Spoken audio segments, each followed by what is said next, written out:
Most people grow the same 5 herbs: basil, parsley, rosemary, thyme, maybe mint if they're feeling adventurous. And because of that, they miss the plants that actually matter.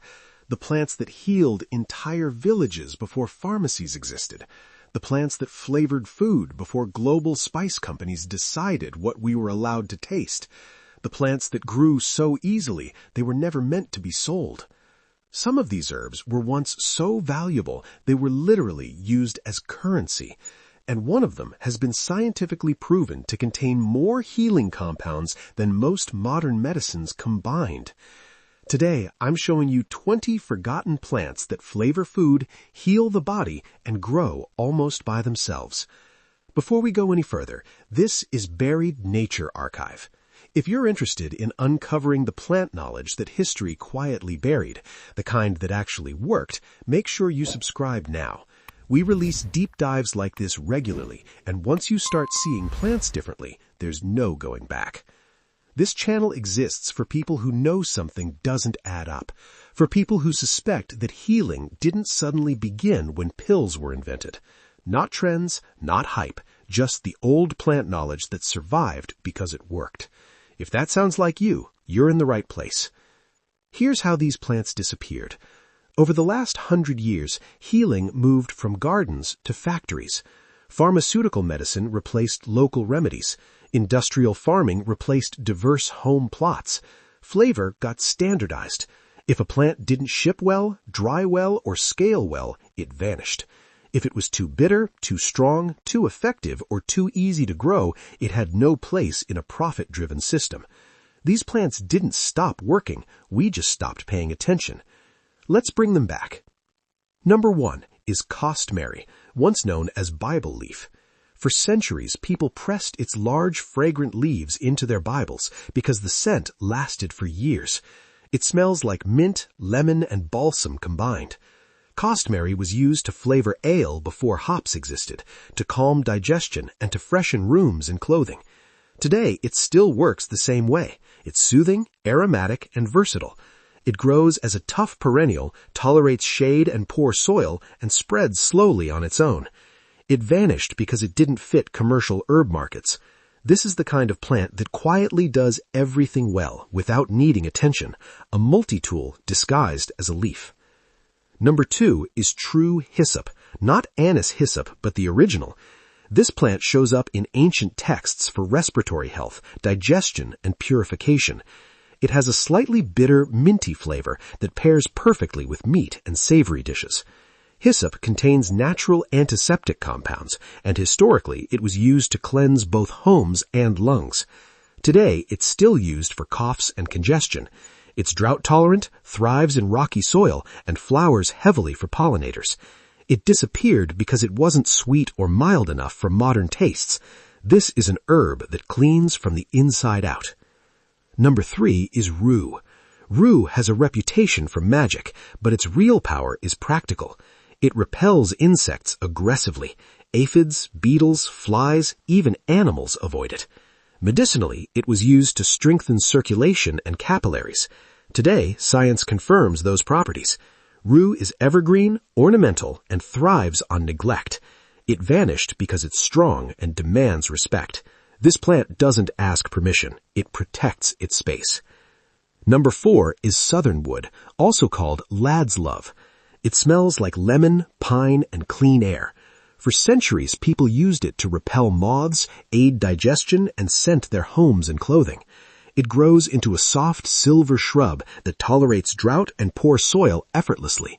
It disappeared because people replaced plants with sprays and sachets. Southernwood is what clean used to smell like. Number 5 is Elecampane. This one was non-negotiable in ancient medicine. The root treats deep lung congestion, chronic coughs, and respiratory infections.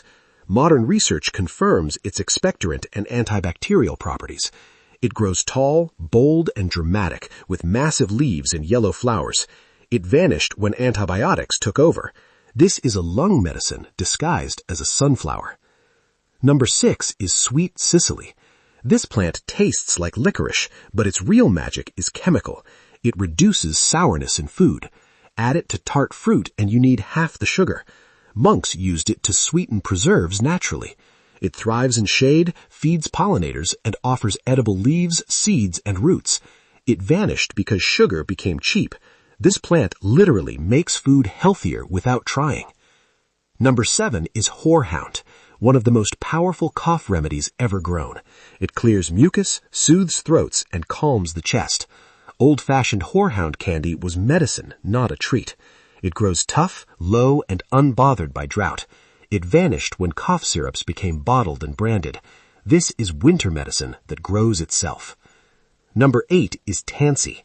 Tansy was pest control before chemicals existed. It repels flies, mosquitoes, ants, and beetles with ruthless efficiency. Hung indoors, it kept insects away. Planted outdoors, it protected gardens. It grows aggressively and doesn't apologize for it. This is a bouncer in leaf form. Number 9 is woad. Most people know it as a blue dye plant, but medicinally it's powerful. Woad has antibacterial, antiviral, and immune-supporting properties recognized in traditional Chinese medicine and confirmed today. It grows as a hardy biennial and self-seeds freely. It vanished when synthetic dyes and antibiotics replaced it. This plant once built empires. Number 10 is blessed thistle. Bitter, intensely bitter, and that's why it works. Bitter herbs stimulate digestion, liver function, and appetite. Blessed thistle was essential for gut health and nursing mothers. It self-seeds easily and thrives in poor soil. It vanished because modern diets rejected bitterness. This is medicine that tells the truth. Pause for a second. If everything so far sounds useful, ask yourself why none of this is common knowledge. Number 11 is betony. Medieval Europe considered betony so important they said to sell your coat to buy it. It treats tension headaches, anxiety, and nervous exhaustion. It calms without sedating. It grows easily and flowers beautifully. It vanished when anxiety became a prescription problem. This plant softens stress without dulling you. Number 12 is lungwort. Its spotted leaves resemble lungs, and unlike many symbolic plants, it actually works. Lungwort soothes respiratory tissue, calms coughs, and gently supports breathing. It thrives in shade where most plants fail. It vanished because it works slowly and gently. This is quiet medicine. Number 13 is dittany of Crete, a rare herb with a legendary past. Ancient Greeks believed it healed wounds and expelled arrows from flesh. It contains powerful antioxidants and antimicrobials. It's difficult to grow, but priceless if you do. It vanished because rarity doesn't scale. This is history in a leaf. Number 14 is grains of paradise, a spice once worth more than gold. It flavored food and aided digestion before black pepper dominated kitchens. It vanished when global trade standardized spice flavors. This is what pepper used to taste like before it got boring. Number 15 is pennyroyal, powerful, effective, dangerous if misused. Externally, it repels insects better than most sprays. Historically used around homes and animals. It vanished because it requires respect. This is a tool, not a toy. Number 16 is sweet woodruff, vanilla-scented, sleep-inducing, ground-covering. It calms the nervous system and perfumes shaded gardens naturally. It vanished because people forgot shade gardens could heal too. This plant turns darkness into comfort. Number 17 is motherwort, bitter, grounding, and deeply supportive for anxiety and heart-based tension. Used for centuries in women's health and emotional regulation, it grows tall, strong, and unapologetic. It vanished when hormones became synthetic. This is emotional first aid. Number 18 is agrimony, one of the most versatile healing plants ever used. Digestive issues, sore throats, wounds, skin conditions. Gentle, effective, reliable. It tastes pleasant and grows easily. It vanished because it doesn't shout. This plant whispers and fixes things. If you only grow one plant from this list, remember this next one. Number 19 is self-heal, also known as heal-all. It grows everywhere, lawns, fields, roadsides. It heals wounds, fights infections, reduces inflammation, and supports immunity.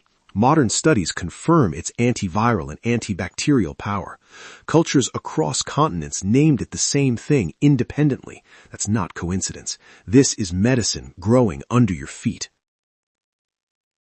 And finally, number 20 isn't rare at all. It's forgotten because it's free. Plantain, the weed everyone skips on. It stops bleeding, draws out infection, soothes bites, heals skin, and calms digestion. It grows everywhere humans live. Always has, always will. This is nature making sure healing is accessible. Here's the truth. You don't need all 20. Pick 2 or 3. Learn them. Grow them. Use them. Pay attention to what changes. Start rebuilding your relationship with the land beneath you. If this changed how you see plants, hit the like button. It helps this knowledge reach people who are ready for it. Drop a comment and tell me which plant surprised you most.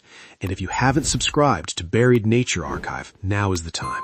We're here to recover what worked, not what sold. Sometimes the most powerful medicine isn't locked in a lab. It's growing under your feet, waiting for you to notice.